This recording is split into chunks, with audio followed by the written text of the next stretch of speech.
नए दांव, नया पेंच, नए पैंतरे, नए चक्रव्यूह। 24 की चढ़ाई, मुश्किल होती लड़ाई। तीसरे चरण का घमासान, रुख पलटते बयान। केंद्र में फिर मुसलमान, आरक्षण का मजहबी एंगल। कौन जीतेगा ये नया दंगल? रिजर्वेशन तो मिलना चाहिए मुसलमानों को पूरा। वो कहते हैं कि पूरा का पूरा आरक्षण मुसलमानों को मिलना चाहिए। मुंह में राम, बगल में छुरी। क्या मंदिर विरोध सियासी मजबूरी? जब राम मंदिर का फैसला आया, राम मंदिर बनना शुरू हुआ, उसके बाद राहुल गांधी जी ने अपने नजदीकी लोगों की एक बैठक में अमेरिका के रहने वाले अपने एक शुभचिंतक के कहने पर, इशारे पर, सलाह पर यह बात कही थी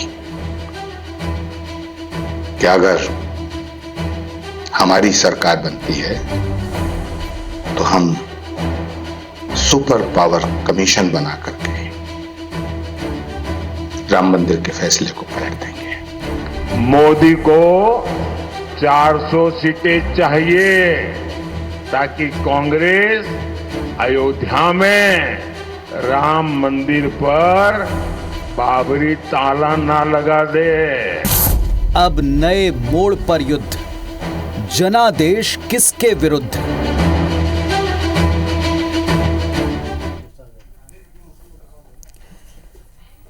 नमस्कार, बहुत बहुत स्वागत है आपका। आप देख रहे हैं चुनाव की बात, और चुनाव के इस वक्त में बात जिन मुद्दों पर छिड़ी है उनकी झलक आपने देख ली। देश में आम चुनाव के 3 चरण अब तक पूरे हो चुके हैं। यूं तो सभी प्रमुख सियासी दल अपने अपने मैनिफेस्टो लेकर चुनाव मैदान में उतरते हैं और उसी पर युद्ध लड़ते हैं। सत्ता में आने पर उनकी प्राथमिकता क्या होगी, उनका विजन क्या होगा, यह जनता के बीच उनका मैनिफेस्टो बताता है। लेकिन क्या चुनाव केवल उन्हीं मैनिफेस्टो के आधार पर लड़ा जा रहा है? यह सवाल इसीलिए उठ रहा है क्योंकि 24 के रण में पहले चरण के बाद से हमने देखा है कि हर चरण में कुछ मुद्दे, कुछ आरोप, कुछ बयान, उनके इर्द गिर्द ही पूरा कैंपेन सिमट कर रह जाता है। एक बयान, फिर उसका काउंटर, फिर उसके काउंटर में बहुत सारे बयान, और उस पर प्राइम टाइम की डिबेट्स। देश की 93 सीटों पर दिन भर वोटिंग हुई और इसके साथ साथ बीजेपी, कांग्रेस में, एनडीए और इंडिया गठबंधन में आरक्षण का विरोधी कौन, मुस्लिम आरक्षण और राम मंदिर जैसे मुद्दे जमकर गूंजे हैं। और इन्हीं मुद्दों पर कि आखिर इन मुद्दों से किसका सियासी लाभ होगा, किसे नुकसान पहुंच सकता है, क्या अब की बार फिर से राम मंदिर या फिर से मुस्लिम आरक्षण की बात करके, तुष्टीकरण का मुद्दा उठा के, ध्रुवीकरण की बात कह के, क्या चुनाव को पूरा इनके ऊपर ही केंद्रित करना है? क्योंकि अभी 4 चरण और बचे हैं। भले छत्तीसगढ़ में सभी सीटों पर वोट पड़ गए, लेकिन मध्य प्रदेश में अभी 1 चरण बचा हुआ है और देश में अभी कुल मिलाकर 4 चरणों की वोटिंग और होनी। हमारे साथ एक विशाल पैनल है, परिचय आपसे कराते हैं और फिर सीधा इस मुद्दे पर अगले 1 घंटे तक महा डिबेट हम करने वाले हैं। हमारे साथ जुड़ चुके हैं यहां संजय श्रीवास्तव जी, भारतीय जनता पार्टी के बड़े ही तेज तर्रार नेता और प्रवक्ता हैं, तर्कशील व्यक्ति हैं। बहुत स्वागत हम आपका करते हैं। अटल श्रीवास्तव साहब हैं, कांग्रेस पार्टी के बड़े ही जिम्मेदार जनप्रतिनिधि हैं, विधायक महोदय हैं। नमस्कार, स्वागत है आपका अटल जी इस मंच के ऊपर। हमारे साथ डॉक्टर हितेश वाजपेयी साहब हैं, भारतीय जनता पार्टी के बड़े ही सुलझे हुए सीनियर नेता हैं और भोपाल से हमारे साथ में जुड़े हुए हैं। लंबा एसोसिएशन उनका हमने देखा है पार्टी की रीति नीति के साथ में। स्वागत है आपका हितेश जी, बहुत बहुत। इसके साथ मुजाहिद चौधरी साहब हैं, वरिष्ठ उपाध्यक्ष हैं पसमानदा समाज, भोपाल से हमारे साथ में जुड़े हुए हैं। नवोदित मेहरा जी हैं, पॉलिटिकल एनालिस्ट, जो ये पूरा पॉलिटिकल सिनेरियो चल रहा है हर चरण में हम आपके साथ जुड़ते हैं और इस पर गहन चर्चा करते हैं। शैलेंद्र पटेल साहब हैं, पूर्व विधायक हैं, कांग्रेस पार्टी के बड़े ही जिम्मेदार नेता हैं और मध्य प्रदेश से कांग्रेस पार्टी का पक्ष रखने के लिए हमारे साथ में शैलेंद्र जी का भी बहुत बहुत स्वागत हम करते हैं इस मंच पर। चलिए बिना देर किए मुद्दे पर आते हैं और उस मुद्दे की तरफ आपको भी लिए चलते हैं जिस पर दिन भर हमने बहस देखी है। सबसे पहले आरक्षण का मुद्दा, कौन आरक्षण का विरोधी, कर्नाटक में किस आधार पर आरक्षण दिया, फिर इसके बाद मुस्लिम आरक्षण मिलना चाहिए नहीं मिलना चाहिए, मुस्लिम आरक्षण क्या पूरा का पूरा मुस्लिमों को देने की बात है? इन विषयों के इर्द गिर्द बहुत से बयान दिन भर हमने देखे हैं और इस स्पेशल रिपोर्ट में भी हमने आपको शुरुआत में वो बयान दिखाए। अब सबसे पहला और बड़ा सवाल ये कि क्या अब अगले चरणों पर सारी बहस ध्रुवीकरण वाली पॉलिटिक्स के लिए इन बयानों को आधार बनाकर की जा रही है? नवोदित मेहरा साहब, मैं आप ही से चर्चा की शुरुआत करूंगा। आपका एनालिसिस क्या कहता है आरक्षण पर, मुस्लिम आरक्षण पर और साथ में कुछ और बयानों पर जैसी पॉलिटिक्स हुई, क्या फिर से वही ध्रुवीकरण की तरफ यह केंद्रित है?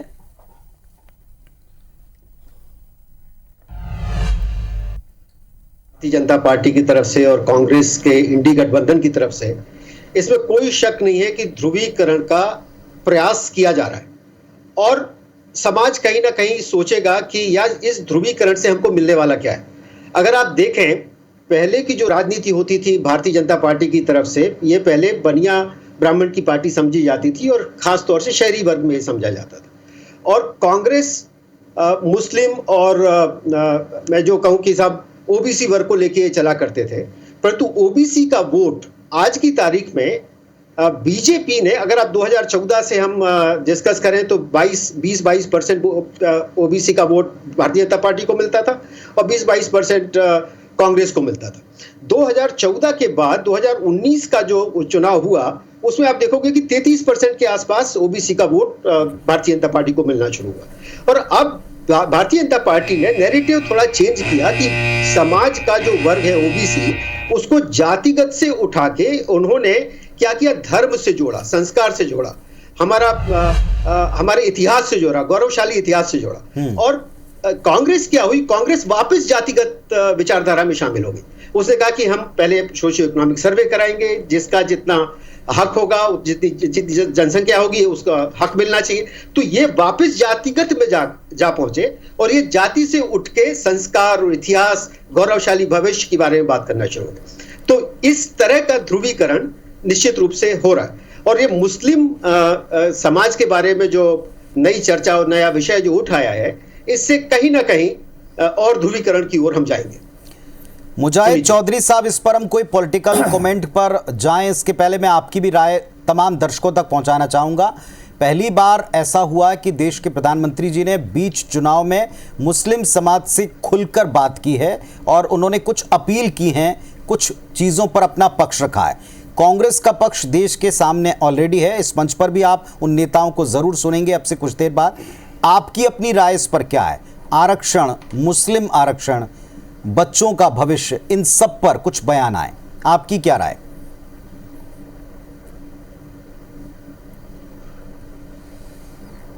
12 दिन पहले जो माननीय मोदी जी ने मुस्लिमों के लिए जो बातें की थी, अगर वो बातें वो नहीं करते तो शायद अपील करने की उन्हें ज़रूरत नहीं पड़ती। पहले ज़ख़म दें फिर मलहम लगाएं, ये दोहरी तीहरी चौहरी जो राजनीति है ये कब ख़त्म होगी? आखिर मुस्लिम 25% इस देश में माना जाता है और 75% हिंदुओं को डराया जाता है। तो आखिर क्या वजह है कि बिना मुस्लिम के नाम लिए आप राजनीति नहीं कर सकते या चुनाव नहीं लड़ सकते? ठीक है, आपने बहुत ही संक्षेप में अपनी बात रख दी। आपका हालांकि थोड़ा वक्त था, लेकिन आपने एक सवाल उठाया, उसी सवाल को लेकर अब मैं चलता हूं डिबेट की तरफ। हमारे साथ में उधर शैलेंद्र पटेल साहब और doctor Hitesh Vajpayee ji. Doctor Vajpayee, opening statement में आप अपनी बात रखें, बिना मुस्लिम के क्या पॉलिटिकल काम, चुनावी काम नहीं चल सकता? चलिए इसी सवाल से शुरू करते हैं। देखिए, बहुत बहुत धन्यवाद उदित भाई। और 2-3 बातें देखिए जो आपने भी रखी है और हमारे एनालिस्ट ने भी रखी है, तो मैं उसी को केंद्रित रखते हुए विषय को रखूंगा। यदि हम आरक्षण और मुस्लिम आरक्षण दोनों को देखें तो आप ये पाएंगे कि जब आरक्षण के प्रावधान हो रहे थे तभी ये तय हुआ था, चाहे अम्बेडकर जी हो, चाहे नेहरू जी हो, तत्कालीन तब तो कांग्रेस ही कांग्रेस थी, हम लोग तो थे भी नहीं। तब ये तय हुआ था कि धर्म के आधार पर आरक्षण का कोई प्रावधान नहीं होगा।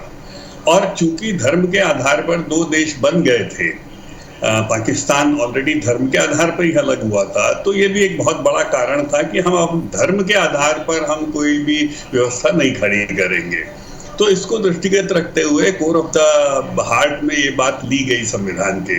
तो अभी ऐसा क्या हो गया जो अचानक जो कांग्रेस है वो धर्म के आधार पर मुसलमानों को आरक्षण देने पर लंबी लंबी छलांगे लगाने लग गई। और तो इसको यदि आप समझेंगे तो आप पाएंगे कि ओबीसी एससी एसटी में उनका खिसकता जनाधार अब ये बताता है कि वो उनके प्री नहीं रहे, और इसीलिए उन्होंने इनके जो पाई है उसमें से आरक्षण को निकालकर अब वो अंतिम दांव मुसलमानों के लिए खेल रहे हैं, जो बहुत दुर्भाग्यजनक है। और इसके कारण ये सारी बहस उपजी है। और वहीं हमारा स्टैंड आज भी बहुत क्लियर है पुनीत जी, हम धर्म के आधार पर आरक्षण नहीं होने देंगे। क्लैरिटी है, क्लैरिटी है।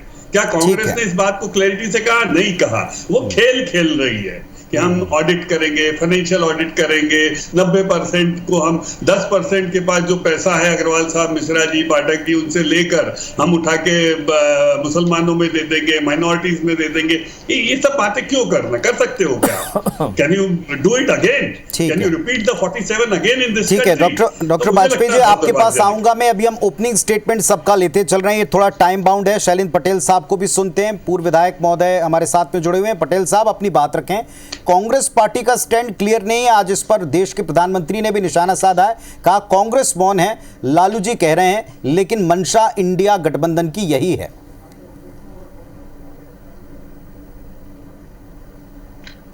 पुनीत जी धन्यवाद, बड़े अच्छे टॉपिक पे आज आपने बहस की है। और हितेश वाजपेयी जी कह रहे थे, मैं एक सवाल पूछना चाहता हूं कि ये शुरुआत इस तरह की बीच चुनाव में मोदी जी ने क्यों की? 10 साल का उनका प्रधानमंत्री का कार्यकाल रहा है, देश में वो सरकार चला रहे थे, जब ये सब बातें उन्हें याद नहीं आई। पहली बात तो किसी भी समाज को वोट बैंक समझना अपने आप में बहुत दुर्भाग्यपूर्ण है।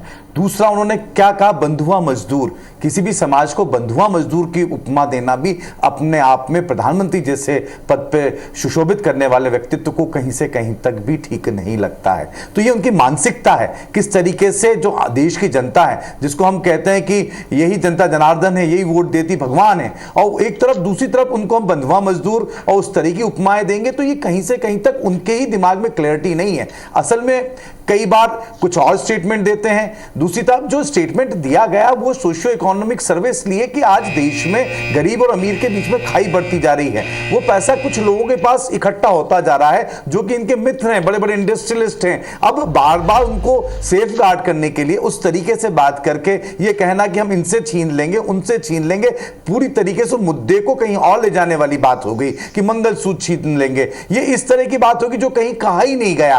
किस तरीके से उस बात को दिग्भ्रमित करना और जो मुद्दे हैं उनसे भटकाना, ये भारतीय जनता पार्टी का पूरा पूरा खेल है। ये प्रधानमंत्री जी ने आज बात छेड़ी, कहीं कांग्रेस नेता ने नहीं छेड़ी है। और क्यों छेड़ी है ये कभी किस और ले जाते हैं, कभी आप ये बताइए। अभी आप ओपनिंग स्टेटमेंट को आज जब पूछेंगे तो विस्तार से मैं आपके बारे में बात करूंगा। मुझे लगता है कि प्रधानमंत्री जैसे व्यक्तित्व को 10 साल तक कोई भी समाज हो उसके बेहतरी के लिए काम करते तो अच्छा होता। बीच चुनाव में बात करना यानी उन्हें कहीं ना कहीं अपने वोट की चिंता है, लेकिन ये बात उन्होंने आज ही नहीं की। वो ये बात कर्नाटक का एग्जाम्पल लेकर लगातार कह रहे हैं, वो कर रहे हैं, और इसका कभी कांग्रेस पार्टी ने खंडन भी नहीं किया कि वहां जो हुआ वो किसी तरह त्रुटिपूर्ण था। मतलब उसमें एक तरह की सहमति भी दिखाई पड़ी है। आऊँगा इस पर, एक पॉइंट के ऊपर आऊँगा।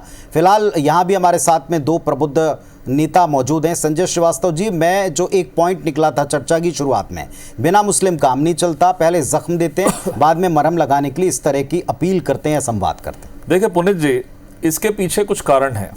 एक संवैधानिक व्यवस्था के बारे में जो कि पुराना इतिहास है, संविधान है, उसके बारे में हितेश जी ने कहा, तो उस बात को मैं रिपीट नहीं करूंगा कि संविधान में व्यवस्था नहीं थी, आप किस तरह से आरक्षण आपने कर्नाटक में दिया, तमाम प्रकार के विषय हैं। तो ये धर्म के आरक्षण का विषय जो कि संविधान में नहीं था, बहुत संविधान की बात करते हैं कि संविधान को समाप्त करेगी बीजेपी, लेकिन खुद संविधान का उल्लंघन, ऐसे अनेकों 100 उदाहरण है जो मैं आज यहाँ पे इस डिबेट के अंदर में आपको बता सकता हूँ कि संविधान का उल्लंघन इन्होंने कैसे किया। दरअसल वर्तमान राजनीति में क्या हुआ 10-15 सालों के अंदर में, जब से मोदी जी आए हैं, एक टूटता हुआ जनाधार कांग्रेस का। कांग्रेस पहले, मैं मानता हूं इस बात को, जब हमने अपनी राजनीतिक पारी शुरुआत की, हम जैसा बताया गया कि हम सवर्णों की, हम व्यापारियों की पार्टी कहा जाता था, लेकिन जैसे जैसे माननीय मोदी जी ने 2014 से सभी वर्ग को विश्वास में लिया, जो उनका नारा भी था कि सबके साथ सबका विश्वास। आज एससी की बात करें, आज एसटी की बात करें, ओबीसी वर्ग जो है वो बीजेपी के साथ जुड़ता चला जा रहा है। जो हमारे एनालिस्ट ने भी आपको बताया सामने कि धीरे धीरे करके वो वर्ग माननीय मोदी जी की विचारधारा से और कामों के आधार पर और उनकी जो योजनाएं हैं, उनको लाभदायक योजनाएं, उसके आधार पर वो जुड़ते जा रहा है। अब इनको फिर से ये याद आ रही है कि अब हमारा जो कोर वोटर था मुस्लिम, यह भी कहीं ना कहीं धीरे माननीय मोदी का जो कार्यक्रम है कि सबको साथ में लेना है, अब धीरे धीरे करके जब इन्होंने समाज में देखा कि मुस्लिम वर्ग भी अब बीजेपी के साथ में जुड़ने का प्रयास कर रहा है, तो फिर से एक बार इन्होंने वही षड्यंत्र, वही डराने का, वही आरक्षण का लोभ, इस प्रकार की राजनीति इन्होंने प्रारंभ की है। तो ऐसे समय में हमें तो सभी वर्ग के लोगों को विश्वास में लेना पड़ेगा कि आखिर कांग्रेस क्या करने जा रही है। यदि ये विरासत इनहेरेंस टैक्स की बात करिए तो इसमें क्या है, इसमें यही कहा गया है ना कि सबकी संपत्ति को लेकर किसको दिया जाएगा, तो इसका विरोध किया जाएगा, निश्चित तौर पर किया जाएगा कि आज हमारे बीच में ओबीसी, एससी, एसटी, उनके आरक्षण को आप कम करके उनके पैसे के लेकर, सामान्य वर्ग के पैसों को लेकर आप किसी धर्म विशेष के लोगों को देंगे, तो ये बातें तो सामने आएंगी, क्यों नहीं आएंगी चुनाव के अंदर। ठीक है, अटल आप जी को भी सुन लेते हैं। जोड़ने के लिए इस तरह का प्रलोभन दे रहे हैं जो गलत है। ठीक है, आपने अपना पॉइंट रखा, अब इस पर मैं डिटेल में जाऊंगा और बिल्कुल तर्कों के ऊपर बात करेंगे। अटल श्रीवास्तव जी अपना पक्ष रखें, कांग्रेस पार्टी क्या कंफ्यूजन क्रिएट कर रही है या उसकी पॉलिटिकल जो अब तक की मजबूरी रही अब खुलकर चुकी सामने है, उस पर बयान सामने है, चौतरफा वार हैं, इसीलिए अब सफाई की मुद्रा में। देखिए, एक तो सबसे पहले इस चीज़ को समझना होगा कि कांग्रेस ने हमेशा सामाजिक न्याय की बात की है।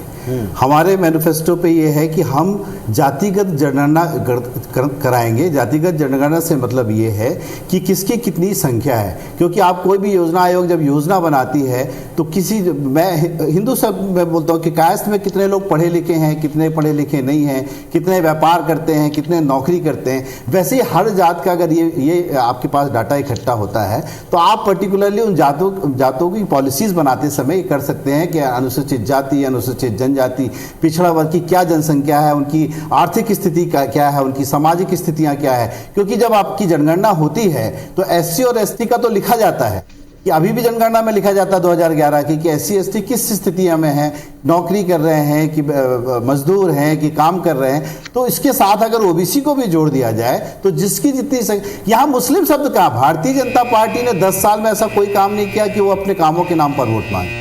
जब कभी भी देश में चुनाव होता है तो वो मुस्लिम शब्द को ले आती है, कभी मछली ले आती है, कभी मंगलसूत्र ले आती है, कभी पाकिस्तान ले आती है। तो ये कहीं ना कहीं भारतीय जनता पार्टी पूरे देश के लोगों को भटकाने की कोशिश करती है, ये हिंदू मुस्लिम के नाम पर लड़ाने की कोशिश करती है, भावनाएं भड़काने का काम करती है। अगर आपका 10 साल का काम इतना मजबूत है तो अपने काम के आधार पर आप वोट मांगिए ना। देश के प्रधानमंत्री कहते हैं कि हमने रामलल्ला का मंदिर बनवाया, कांग्रेस आएगी तो उसमें अरे ताला खुलवाने का काम तो राजीव गांधी जी ने किया था। मैं बाद में, अब तो बात बहुत आगे बढ़ गई। आचार्य प्रमोद कृष्णन ने जो कुछ कहा है अटल जी, उसके बाद तो फिर चर्चा का रुख ही बदल गया है।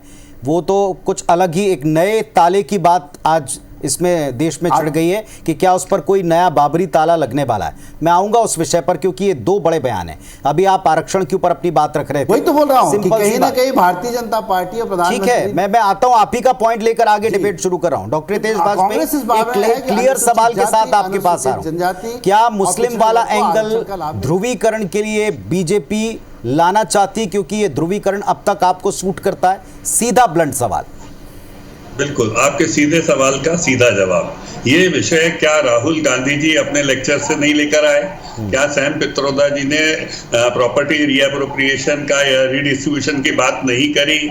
क्या उसके बाद सुबह सुबह उनकी कॉन्फ्रेंस में उन्होंने, राहुल गांधी ने नहीं बोला कि मैं 10% का लेके 90 को दे दूंगा और खासतौर से माइनॉरिटीज, क्या नहीं बोला गया? कर्नाटक, मेरे तो बहुत क्लियर। आज चलिए हम लोग सब बहुत अच्छे पैनलिस्ट हैं, हम इस डिबेट को यही खत्म करते हैं। हम कह दें नेहरू जी की बात को कि हम धर्म के आधार पर आरक्षण नहीं देंगे, चाहे वो कर्नाटक हो, मध्य प्रदेश हो, राजस्थान, कहीं भी हो। एक नीति अपन लागू करेगा कोई हिम्मत करेगा? नहीं। उत्तर दें शैलेंद्र पटेल साहब, उत्तर दें। अब चूंकि ओपन डिबेट है और थोड़ा जल्दी फास्ट आप लोग अपने तर्क रखिएगा, हम आप सबको सुनवाना चाहते हैं। पटेल साहब, हम क्लियर है। वो कह रहे हैं धर्म के आधार पर आरक्षण नहीं, ये बीजेपी का स्टैंड क्लियर है, कांग्रेस का स्टैंड क्लियर है। धर्म बिल्कुल क्लियर है। जो राहुल जी ने कहा है, जो पीछे रह गए लोग हैं, में सारे लोग आ गए, धर्म कहां आ गया? उन्होंने कहा कि 10% लोगों के पास वेल्थ है, 90% के पास नहीं है, उनमें डिस्ट्रीब्यूट करना है। अब ये चश्मा पता नहीं कहां से आ गया जिसमें उन्हें धर्म दिख रहा है। उन्होंने कहीं शब्द इस्तेमाल नहीं किया कि मैं मुसलमानों को दूंगा, कि मैं पिछड़ा वर्ग। उन्होंने सीधा कहा कि 10% लोगों के पास वेल्थ एक्यूमुलेटेड हो रही है। एक कर्नाटक का एग्जाम्पल दे देकर बार बार भारतीय जनता पार्टी ने और देश के प्रधानमंत्री जी ने एग्जाम्पल दिया, पर इस पर कांग्रेस ने कभी इसका खंडन नहीं किया। इसे कैसे लिया जाए? पटेल साहब, आप हम वापस लेंगे, ये वापस लेंगे क्या?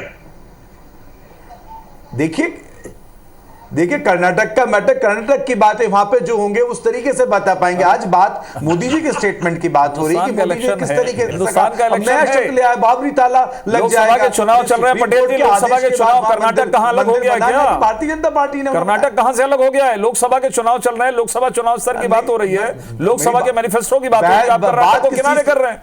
यही तो आपकी पॉलिसी है कि आप कहते कुछ हैं और बाद में कुछ और करते हैं। संजय जी संजय पुनित जी मैं बोल लूं या संजय जी को बोलने दें? हम वापस लेंगे, आप और कुछ रह गया तो बोल दीजिए, मैं आपके बीच में नहीं। चलिए ठीक है, मैं आप दोनों के साथ साथ तमाम पूरे पैनल ये भारतीय जनता पार्टी की समस्या है। बिल्कुल आपका पॉइंट जो अपनी जगह है कि आप कांग्रेस पार्टी का पॉइंट क्लियर बता रहे हैं, लेकिन जब इस विषय के ऊपर कोई बयान आते हैं तो इस पर फिर सफाई की मुद्रा में क्यों आ जाते हैं? एक आपका उत्तर मैं लूंगा, लेकिन इसके पहले पूरे पैनल को जरा सुनवाता हूं। लोगों से भी हमने इन सवालों पर बातचीत की, उनका भी रिएक्शन है, जरा वो देखिए, फिर चर्चा को आगे बढ़ाएंगे।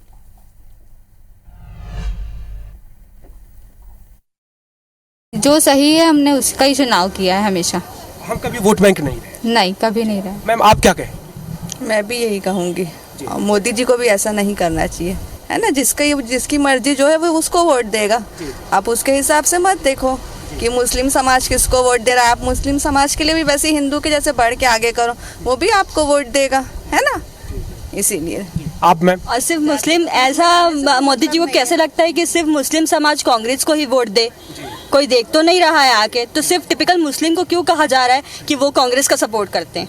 नहीं, वो ये कह रहे हैं कि वोट बैंक ना बने, जो अच्छा लगता है उनको चुने। वो तो जो जीत रहा है वो पता है लोगों को कौन सही है, लेकिन क्यों ऐसा कहा जाता है कि मुस्लिम किसी का सपोर्ट कर रही है, वो वोट बैंक बन रहा है? क्यों टिपिकल सिर्फ मुस्लिम, अदर कास्टों को नहीं कहा जा रहा है? ऐसा कोई नहीं है कि मुस्लिम है तो हम उसी को देंगे। कांग्रेस है, बीजेपी है या प्रधान कोई भी है, हमको उससे मतलब नहीं है। क्या है, उनको मतलब नौकरी मिलना चाहिए। मुसलमानी विरोधी पार्टी नहीं होती तो मुसलमानों के बारे में अच्छा बयान करते।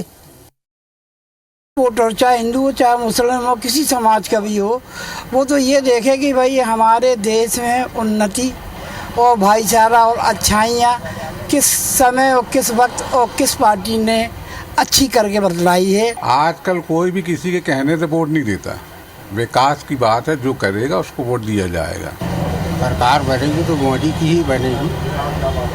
अभी तक विकास किया मोदी ने, किसी सरकार ने इतना किया नहीं। मोदी जी ने जो बोला वो बेहतर बोला है, और जो मोदी जो कर रहे हैं वो सबके लिए कर रहे हैं। हम यही सोचते हैं कि पीएम सर जो भी काम कर रहे हैं देश के हित में करें, और सभी धर्मों को एक समान सोच के करें। जो दूसरे कम्युनिटी के लिए सोचते हैं वही मुस्लिम कम्युनिटी के लिए सोचें। नहीं, एक पार्टी का नहीं है मुसलमान, और ना किसी का वो है। मुसलमान विकास के साथ है कि किसी भी कम्युनिटी को किसी भी एक पार्टी का पार्टिकुलर वोट बैंक नहीं बनना चाहिए। तो ये आम लोगों की राय है, जिस आम लोगों के लिए चुनाव में जिनके वोट को, जिनके मत को बड़ा महत्व दिया जाता है, और इसी को अपने पाले में, अपने पक्ष में करने के लिए इन दिनों दल और नेता हर गली में, हर मोहल्ले में, हर शहर में आपको काफ़ी एक्टिव दिखें।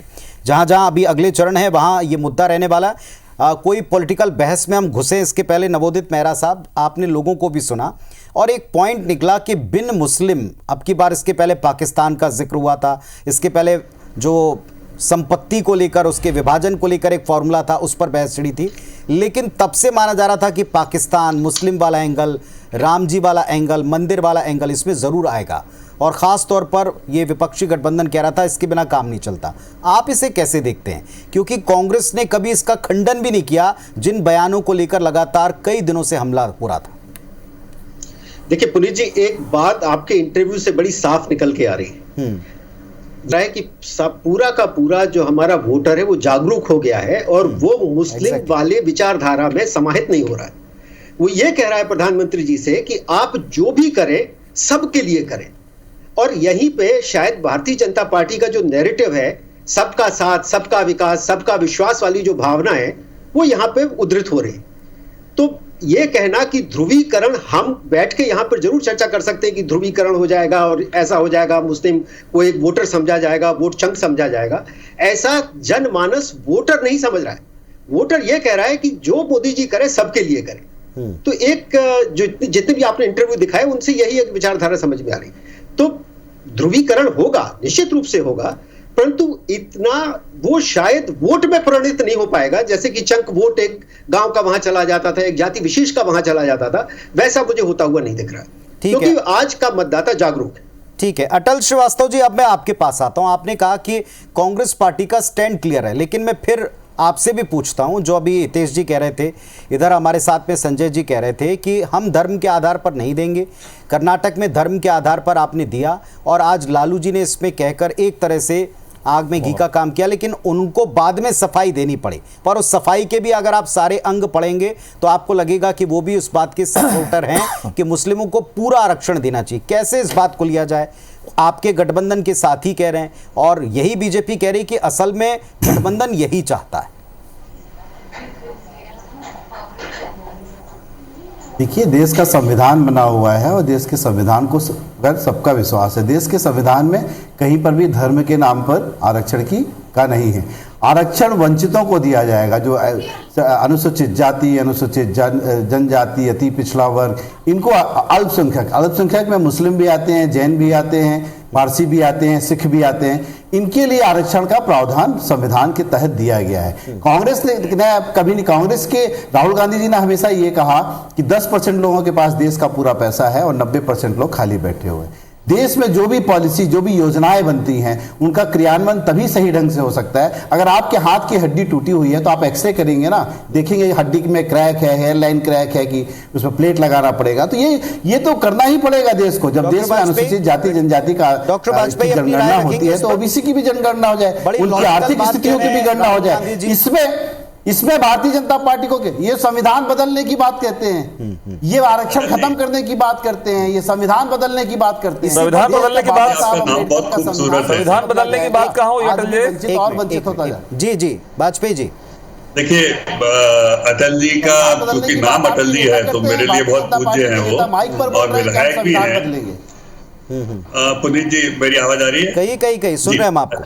तो अटल जी हमारे लिए बहुत प्रतिष्ठित है, पूज्य हैं और विधायक भी हैं। तो मैं एक बहुत विनम्र सबमिशन कहना चाहता हूं कि पहली चीज तो अल्पसंख्यक के आधार पर कोई आरक्षण की व्यवस्था नहीं है साहब संविधान में, तो ये आप बिल्कुल दिमाग से निकाल दीजिए। हाँ, ये बात सच है अटल जी कि राहुल गांधी जी जो कहे जाते हैं उसको डिफेंड करना कठिन होता है। और मैं आपके पुनीत जी, मैं नवोदित जी की बात को आगे बढ़ाऊंगा। और मैं पहली बार, मैं 20 साल से चुनाव देख रहा हूं साहब, 2003 से डायरेक्टली।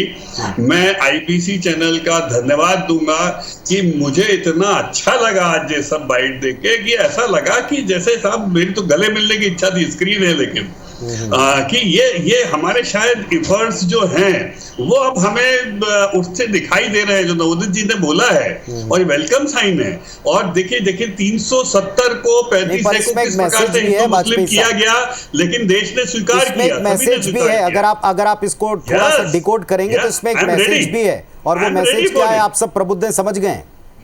मैं बहुत अच्छे से समझ गया, हम भी यही चाहते हैं। हम यूनिफॉर्म सिविल कोड की बात क्यों करते हैं पुनीत जी? लोग विवाह अपने हिसाब से करें, लेकिन सिविलियन एक जैसा हो। ठीक बात है। अब मुझे पटेल साहब से बात करें। पटेल साहब, क्या कांग्रेस पार्टी को, मैं आपसे सीधे पूछता हूं, क्या कांग्रेस पार्टी को मुस्लिम वोटर्स और उनके हित की बात सूट करती है?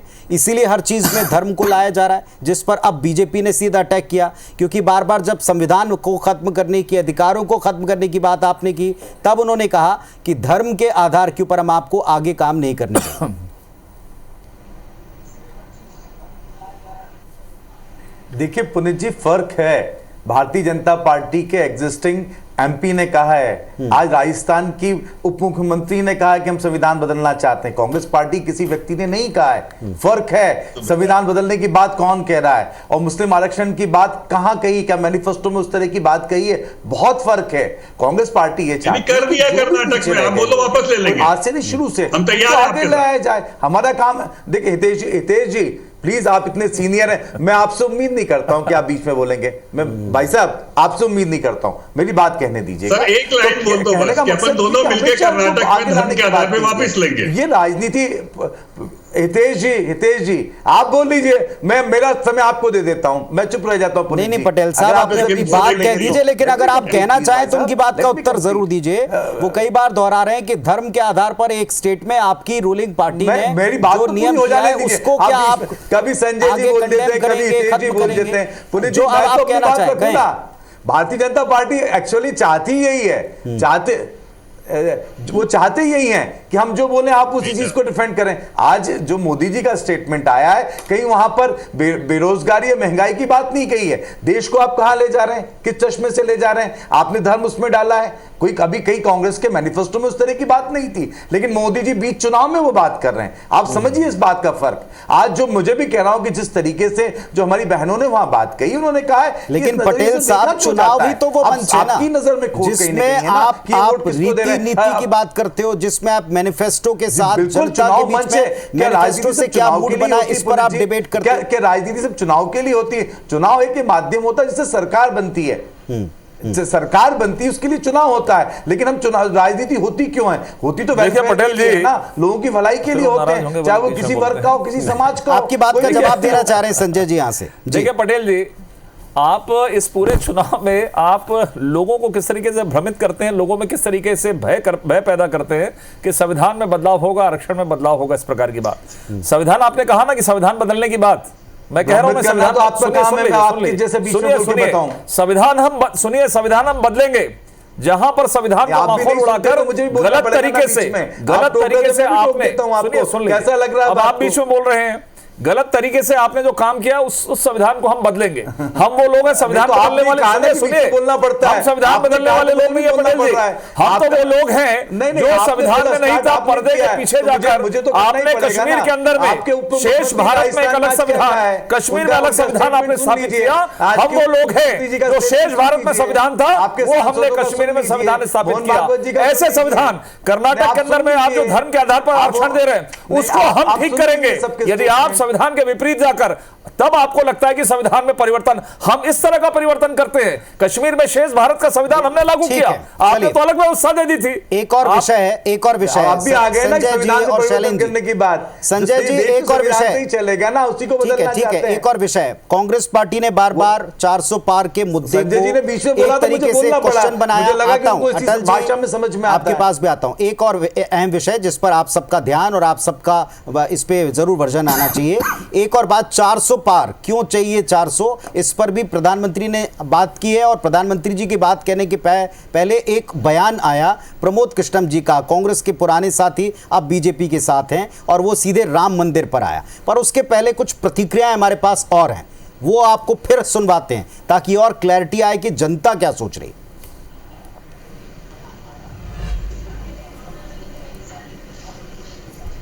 मोदी जी ने बहुत कुछ किया है अपने लिए, मुस्लिम समाज के लिए भी किया है, गैर मुस्लिम समाज के लिए भी किया, सबके लिए किया है। तो मोदी जी का हक बनता है वोट लेने का, और मोदी जी को ही वोट देना चाहिए। देखिए, हमने ये जो वोट किया, तो मेरा अपना सोचना ये है कि जो कैंडिडेट कैसा है, कि पार्टी की अपनी गाइडलाइन होती है, अपने लाइन के हिसाब से वो वोट मांगते हैं, लेकिन असल में तो वो जो पब्लिकली बात करें तो वो सब एक ही होते हैं। मेरे तो ज़्यादातर दोस्त बीजेपी के ही हैं। जिस कैंडिडेट को जानते हैं, हम कैंडिडेट देख के वोट देते हैं। और मोदी जी का जो कहना है कि वोट बैंक नहीं बनना चाहिए, बिल्कुल सही कह रहे हैं। भाई, मुसलमान या हिंदू या ईसाई, ये 7 मुल्क बने हुए हैं, सब जानते हैं इसको, तो सब जानते नहीं जानते, तो अपन सब भाई भाई मिलके क्यों नहीं रहे। मुस्लिम समाज को किसी से बुराई नहीं है, मुस्लिम समाज अपना हित देखता है। किसी पार्टी अच्छी है, कौन से नेता काम कर रहे हैं, जहाँ आरक्षण मिल रहा है उन प्रदेशों में आरक्षण खत्म कर देंगे, ये भी मोदी जी ने कहा है। तो अब आप ही बताइए मुसलमान क्या करें। मुजाहिद चौधरी साहब, जब हम पॉलिटिकल डिबेट,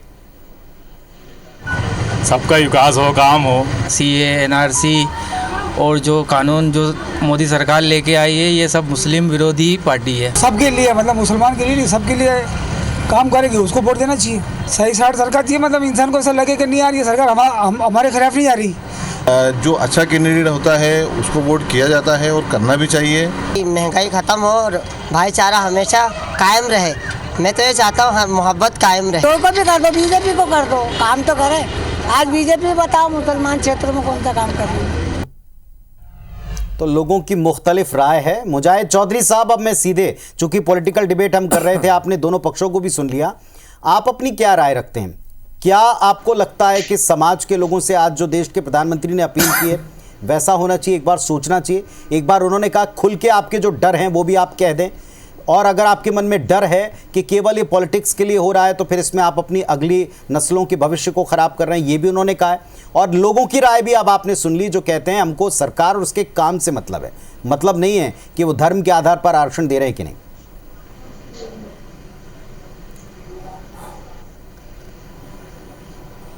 जी, मेरा इसमें मानना है कि माननीय मोदी साहब ने जो बात कही कि नस्लों के लिए ख़तरा है, तो ख़तरा तो वो शुरू से ही गिनवा रहे हैं किसी ना किसी इशारे में, और जब जब वो मुसलमान के लिए कोई भलाई की बात करते हैं तो उसके बाद दुर्घटनाएं होना शुरू हो जाती हैं। अब मोदी जी हिंदुस्तान में दो नीतियाँ क्या चलाने की उनकी प्लानिंग है, ये तो वही बताएंगे। एक, जो इतने बड़े अहम ओहदे पे बैठे हैं और उसके बाद वो अपनी बात को हर दिन बदल देते हैं, तो क्या ये देश के भविष्य के लिए अच्छा होगा? मुसलमानों के भविष्य की चिंता और फिक्र तो मुसलमान खुद कर रहे हैं। एक सीधा क्लियर सवाल आपसे देश के भविष्य और पूरे देश के एक और लोगों की फिक्र करना है। स्पष्ट सवाल पूछ रहा हूं कि दोनों पक्षों का एक बयान है कि देश में विकास के लिए वो काम करेंगे, संपत्ति सही तरीके से, संसाधन सही तरीके से सब में बटे, वो उसके लिए काम करेंगे, और इसमें धर्म का आधार नहीं होना चाहिए क्योंकि संविधान में प्रदत्त व्यवस्थाओं के तहत इसको देना है। एक ये बात की जा रही, और दूसरा है भय की राजनीति और उससे होने वाला किसको लाभ पहुंचाता है। आप समझते हैं ये सारी चीज़ें केवल पॉलिटिकल दायरे में, लोगों के बीच में ये सारी बातें नहीं, पॉलिटिकल दायरों में फिर आप में किसी के प्रति आक्रोश है या कोई शंकाएं आपके मन में?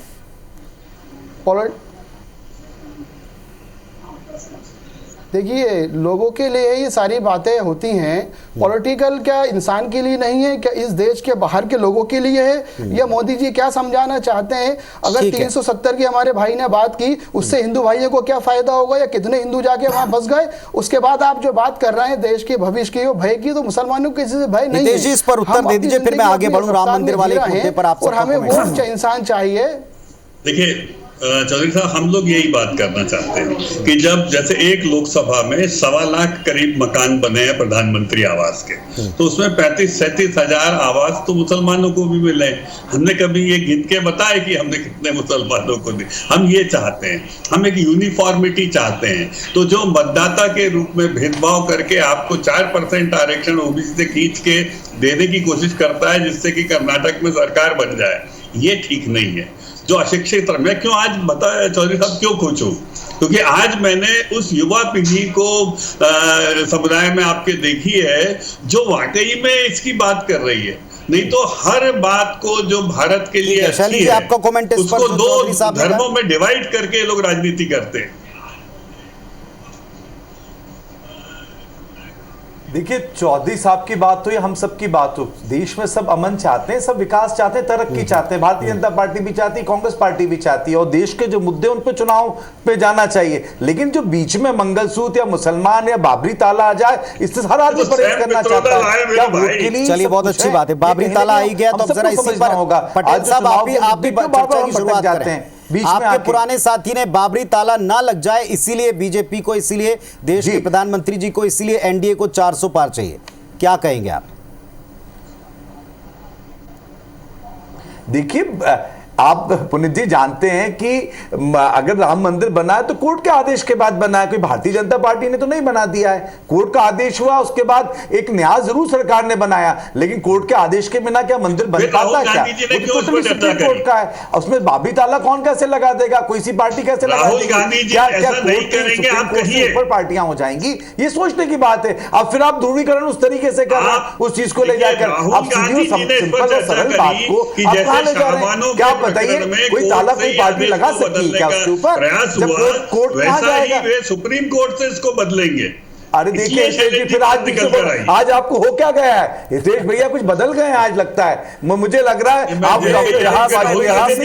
कुछ और हो गया, कुछ बात हो गई है क्या? मैं सीधी और सरल सी बात कह रहा हूँ, आपकी टर्न जब बोलिएगा आगे बढ़ जाता हूँ। आज हो क्या गया आपको? आज मुझे लग नहीं रहा कि हितेश वाजपेयी जी हैं, कोई और तो नहीं आ गए आपकी जगह। ठीक है पटेल साहब, ठीक है, पर्सनली वो आप उनसे मिलकर पूछ लीजिएगा आज कौन आ गया था। लेकिन फिलहाल मैं जरा चलता हूं, यहाँ हमारे पास में अटल श्रीवास्तव जी। अटल जी, एक बात बताइए, प्रमोद कृष्णन साहब ने आज एक तरह से उनके मुताबिक रहस्य उद्घाटन किया है कि जब ये फैसला आया तो इसको पलटने के लिए शाहबानो की तरह स्पेशल कमेटी बनाकर काम करने की मंशा राहुल जी रखते थे। तो यही मुद्दा बनाने की या यही मुद्दा सामने लाने की कोशिश है कि भले ही आप कहते हैं कि कोर्ट के फैसले से हुआ, इसमें हमारी सहमति, हम खुश हैं और हम अपनी सीधा जाएंगे, दर्शन करेंगे, लेकिन इस फैसले से नाखुशी थी और इसकी अल्टरनेटिव व्यवस्थाएं की जा रही थी। देश का चुनाव हो रहा है, देश का चुनाव एकता और अखंडता पर, महंगाई पर, बेरोजगारी पर, महिलाओं के लिए आरक्षण पर, संविधान पर देश का चुनाव हो रहा है। ये बाबरी ताला क्या है? बाबरी एक आक्रमणकारी थे जिन्होंने देश पर आक्रमण किया, उस समय ऐसा ही चलता था। कोई एक मुस्लिम बता दीजिए जो बोलता है कि बाबरी जिंदाबाद, ये तो गोडसे जिंदाबाद बोलता है, बाबरी जिंदाबाद, बाबरी आक्रमणकारी आया देश में था। अगर आप कहें तो मैं दोहराऊंगा, समझ आएगा। प्रमोद कृष्णन जी क्या कह रहे हैं? नहीं, मैं आपसे सिंपल कह रहा हूं कि जब ये 5 लोगों की जज की कमेटी बैठकर सुप्रीम कोर्ट में निर्णय करती है तो कांग्रेस पार्टी कौन होती है? देखिए अटल जी, ऐसा है, देखिए नहीं ऐसा है, देखिए आपका जो इतिहास है देश में आजादी के बाद जो 75-77 सालों का जो इतिहास है अटल जी, उसमें आप अपना इतिहास देखिए, पहले सावरकर का इतिहास देखिए, गोडसे का इतिहास देखिए, आप गोडसे के इतिहास के लोग हैं, आप गांधी के हत्यारे के इतिहास के लोग हैं, आप वीर सावरकर माफी वीर के उड़ाकर आप एक संप्रदाय, आप माफी वीर के सावरकर के इतिहास के लोग हैं, आपके डीएनए में तो निश्चित तौर पर इस तरह की चीजें नहीं होगी। आप क्या बात करेंगे देश की आजादी? आप क्या बात करेंगे देश का इतिहास काले पन्नों पर रना हुआ है? ये पीछे पर्दे के पीछे लाकर आर्टिकल 370-35 से ये व्यवस्था ठीक है, ये शाहबानो का प्रकार जिसका बातचीत हो रहा है, सुप्रीम कोर्ट के निर्णय को पलटकर आप इस तरह की व्याख्या लाते हैं शाहबानो प्रकरण में, तो आप लोग हैं जो वोट की खातिर कुछ भी कर सकते हैं, इसलिए इस तरह की बातें। और प्रमोद कृष्णन जी, मैं स्वागत है भाई, जिस तरीके से कहाँ काम किए, किसके साथ काम किया लंबे अरसे तक प्रमोद कृष्णन जी जो बोल रहे हैं, तो ये कहीं ना कहीं कांग्रेस की रीति रही है, कांग्रेस का इतिहास रहा है इस तरह की चीजों को कि एक धर्म विशेष या संप्रदाय विशेष को खुश करने के लिए आप सुप्रीम कोर्ट के ऊपर तक चले जाते हैं। चलिए ठीक है, एक फाइनल कमेंट जरा मुझे हम बताने को तैयार हैं। ठीक है, मुझे एक मिनट दीजिएगा।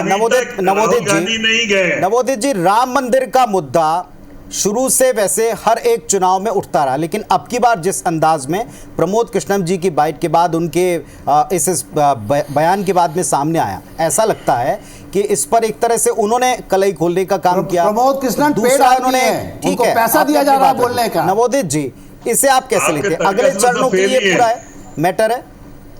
देखिए, जहां तक प्रमोद कृष्णन जी का जो आचार्य जी का जो आया है वक्तव्य, उसको अगर हम उसके पृष्ठभूमि पे जाएं कि शाहबानो के केस की लगातार चर्चा होती रही है, तो एक संभावना से इनकार नहीं किया जा सकता कि कांग्रेस के आने पे कुछ उसमें फेरबदल किया जा सकता था।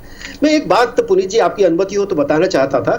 संशोधन की बात जो कर रहे थे कि बिल्कुल संक्षिप्त में कि संविधान के संशोधन की बात चर्चा हो रही थी, तो सबसे बड़ा जो संशोधन हुआ था, रादर पूरा कॉन्स्टिट्यूशन चेंज हो गया था, वो 42वें संशोधन में हुआ था 1976 में, जब श्रीमती इंदिरा गांधी ने किया था।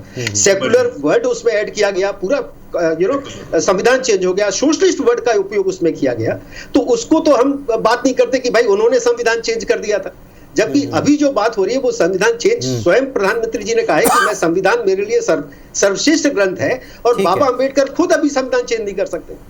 चलिए नवोदित जी, इस पर देश की जनता सबसे अच्छा संकेत जो सबके लिए, जिसके लिए सभी शुभकामनाओं के पात्र हैं कि कम से कम आज के मीडिया ने, आज की पार्टीज ने, आज के दौर में सोशल मीडिया ने ये सारे विषयों को इतने खुलकर सामने रखा है कि एक बयान किसी से चिपता नहीं है, उस बयान पर प्रतिक्रियाएं किसी से चिपती नहीं है, और उसके पीछे की मंशाएं लोग सर्च जरूर कर लेते हैं। फिलहाल क्या इन पर बेस्ड करके चुनाव में ध्रुवीकरण की मंशा है? तो लोगों ने साफ कह दिया कि उनको काम चाहिए, विकास चाहिए, और सरकार या नेता ऐसा हो जिसकी नीयत सबके लिए साथ में काम करने की हो। फिलहाल आप सबका बहुत धन्यवाद, शुभकामनाओं के साथ कि आपने इस महा डिबेट में हिस्सा लिया। नमस्कार।